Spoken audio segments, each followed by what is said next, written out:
Message දාලා ඩියෝග ගැන අහන නිසා මට හිතුණා වීඩියෝ එකක් කරලා දාන්න ඕනේ කියලා. කාටවත් රිප්ලයි කරගන්න බෑ. මේකෙන් පස්සේ කවුරුවත් අහන එකකුත් නෑ ඩියෝගට මොකද උනේ එහෙම කියලා.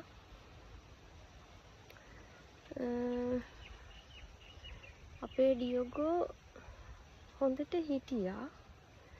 හොඳට හිටිය කියන්නේ එයා කනවා නම් පොඩ්ඩක් අඩු වෙලා තිබුණා. නමුත් දැන් උදේ කෑවේ නැත්තම් දවල්ට කනවා. ඒ වගේ තිබුණේ. එතකොට එක වේලක් නොකනවා කියන එක අපිට හිතන්න පුළුවන් නේ. එයා ගෙදර ඉඳන් එක්කන් ගියේ. එතකොට සංකාවටත් එහෙම නොකා ඉන්නවා. එහෙම කියලා. අනිත් හැමදේම සාමාන්‍ය විදියට එයා කරා. සෙල්ලම් කරනවා අඩුද කියලා අපිට හරියටම නෝට් කරගන්න බැරි වුණා. මොකද දවල් දවසේ අපි දෙන්න නැහැනේ. ඉතින් මේ රැට ආවම වඩාගෙන ඉන්න කියලා එහෙම හුරතල් වෙනවා. නමුත් ඉතින් කොහොම හරි අපිට එහෙම මුකුත් එයාගේ කන්ඩිෂන් එකක් පෙන්නුවේ නැහැ. ඔය සිද්ධිය වෙන්න කලින් දවසේ රැත් අපේ සුදුගේ මාළු එහෙම ඉල්ලගෙන කෑවේ යා. මාළුයි වට්ටක්කයි හොඳට අනලා ඒ ටික ඔක්කොම කෑව. දීපු ටික ඔක්කොම කාලා වතුරත් බිව්වම වතුර එක ළඟින් තියුවම වතුරත් බිව්වා. අපිට ඉතින් ලෙඩක් පේන්න තිබුණෙම නැහැ එයාගේ. දෙන්නේ ලෙඩක් පේන්න තිබ්බනම් අපි බෙහෙත් කරන්න දෙන්නේ නැහනේ. ලෙඩක් පේන්න තියෙනවා නම් ඊට පස්සේ දවස් උදේ අපි වැඩට යන්න නැගිට්ටා. නැගිටලා එළියට එනකොට ඩියෝගෝ මේ නාරයාගේ ඇඟට පණ නැහැ වගේ ගතියකින් මේ පැද්දි වගේ මගේ ළඟට ආවා. ආව කියන්නේ එන්න බෑ එයාට. ඒ වෙලාවේ අපි දෙන්නෙක් මන්ට මේ ළඟම තිබුණ වෙට් හොස්පිටල් එකකට එක්කන් ගියා. ඒ වෙලාවේ ඇරලා තිබුණේ ඒක විතරයි. උදේ 6ට වගේ ඇරලා තිබුණේ ඒක විතරයි. ඒ නිසා තමයි ඒකට එක්කගෙන ගියේ. මම මෙන්ෂන් කරන්නේ නැහැ ඒක. නමුත් ඔයාලා දැනගන්න හදිසිම අවස්ථාවක් නෙවෙයි නම් Google review එහෙම check කරලා හොස්පිටල් එකකට එක්කගෙන යන්න. අපිට ඒ වෙලාවේ Google review check කරන්න තරම් මානසිකත්වයක් තිබ්බේ නැහැ. ඩියෝගොට අමාරුයි වගේ පෙනුන නිසා ඉක්මනටම අපි හොස්පිටල් එකට එක්කගෙන ගියා. බත්තරමුල්ලේ තැන. එක්කගෙන ගිහිල්ලා අපිට එතනින් හරියට ට්‍රීට්මන්ට් එකක් ඩියෝගොට උනේ නැහැ. උනේ නැහැ කියන්නේ මෙහෙමයි. අඩුම තරමේ වේදනාව තියලා බලන්න ඕනේ. අපි සාමාන්‍ය ලෙඩක් ඇදලා එක්කගෙන ගියාම හරි වේදනාව ඕනේ නැහැ කියමුකෝ.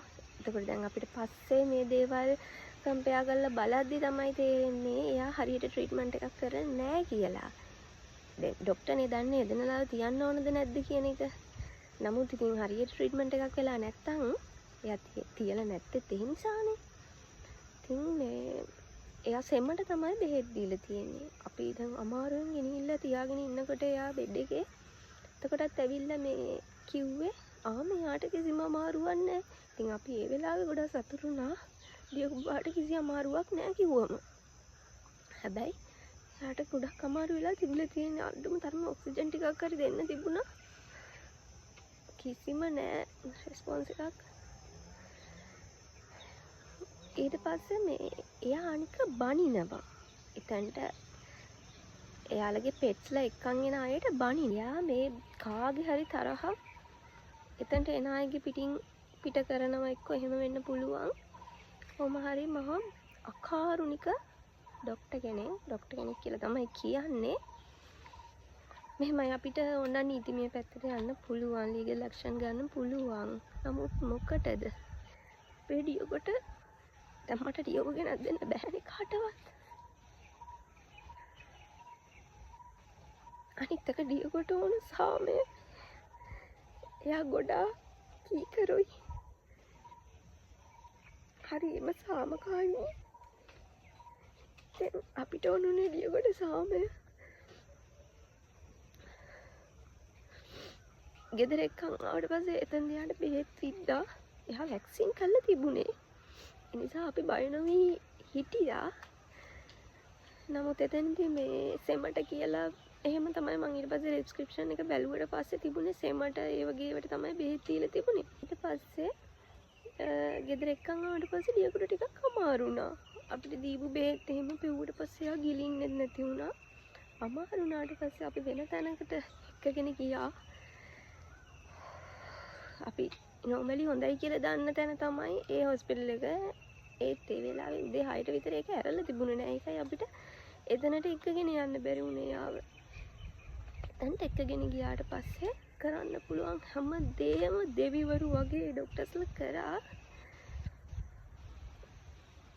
ගියපු ගමන් ඔක්සිජන් දුන්නා, බ්ලඩ් චෙක් කරා, හැම දෙයක්ම චෙක් කරා. හાર્ට් බීට් බැලුවා. එතකොට ඊට පස්සේ හાર્ට් බීට් එක නෝමල් වෙලා තිබුණේ යාගේ ටිකක් වෙලා. එතනදී කිව්වේ මෙයාට ෆීවර් ඇවිල්ලා තිබිලා තියෙනවා. හැබැයි සමහර අයට පෙන්වන්නේ ගොඩක්ම අමාරු නාම කියලා. කියන්නේ මිනිස්සුන්ගෙත් සමහර අය ඉන්නවනේ හොඳට කාලා බීලා ශක්තිමත්ව ඉන්නවා. නමුත් අවසාන මොහොත වෙනකම්ම හොඳට හයියට ඉන්න අය අර ඒ වගේ අපේ ඩියගොට එදා උදේ තමයි හැමදේම උනේ. ඒ වෙනකන් එයා ගොඩාක් හොඳට හිටියා අපිත් එක්ක. ඉතින් අපිට ඩියගො නැති වුණා. සමහර විට මං හරියටම කියන්න දන්නේ සමහර විට අපි උදේ එක්කන් ගිය හොස්පිටල් එකෙන් හරියට ට්‍රීට්මන්ට් එකක් වුණා නම් ඩියගො බේර ගන්න තිබුණා කියලාත් අපි හිතනවා. නමුත් එහෙම නොවෙන්නත් ඇති.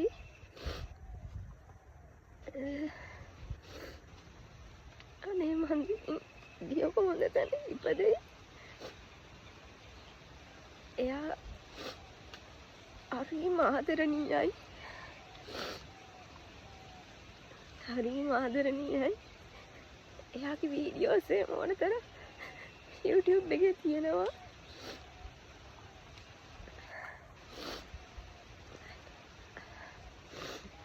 ඉන්නකම් අපිත් එක්ක ගොඩාක් සතුටින් හිටියා. අපිට දෙන්න පුළුවන් හැම සැප සම්පතක්ම අපි එයාට දුන්නා. කේමනටත් කියනවානේ ඉක්මනට නැති වෙන්නේ හොඳයි කියලා. ඒ වගේ අපේ ඩියගොත් ගොඩක් හොඳ තැනක ඉපදී. මට පුළුවන් හැමදේම මං එයා වෙනුවෙන් කරලා පින් අනුමෝදන් කරනවා හොඳ ආත්මයක් ලැබෙන්න කියලා එයාට.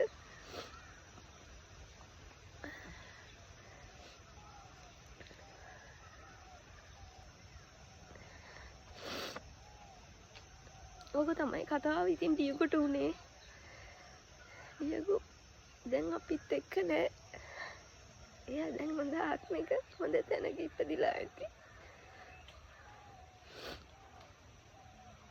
ඒක තමයි කතාව. මං හිතනවා මට මැසේජ් දාලා ඩියගොට මොකද උනේ කියලා ආපු හැමෝටම උත්තර ලැබුණා කියලා.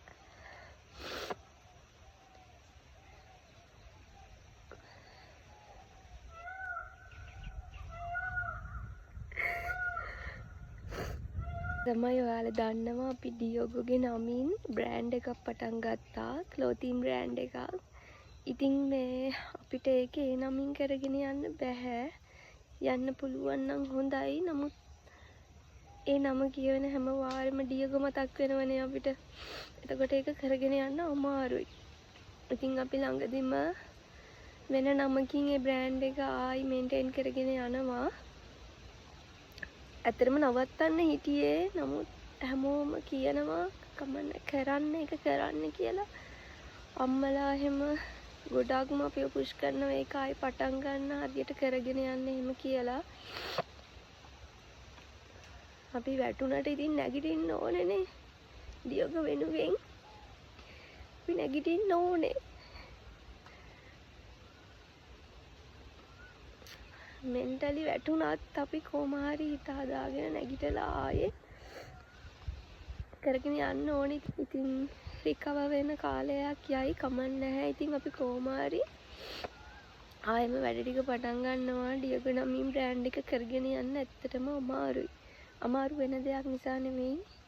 මේ නම කියවෙන හැම වාරෙම මට ඩියගො මතක් වෙනවා. ඒ නිසා ඉතින් දුකයි තමයි. ඒත් ඉතින් හැමදාම එකම විදියට ඉන්න බෑ. දැන් මං කාලයක් හිටියා. මම වීඩියෝ එක දාන්නේ ඔය දේ වෙලා සති 2කට විතර පස්සේ. මොකද මට එතකම්වත් වීඩියෝ එකක් කරගන්නවත් හයියක් තිබුණේ නැහැ. අපි බලමු ඉතින් එමීට නැගිටිමු ආයේ.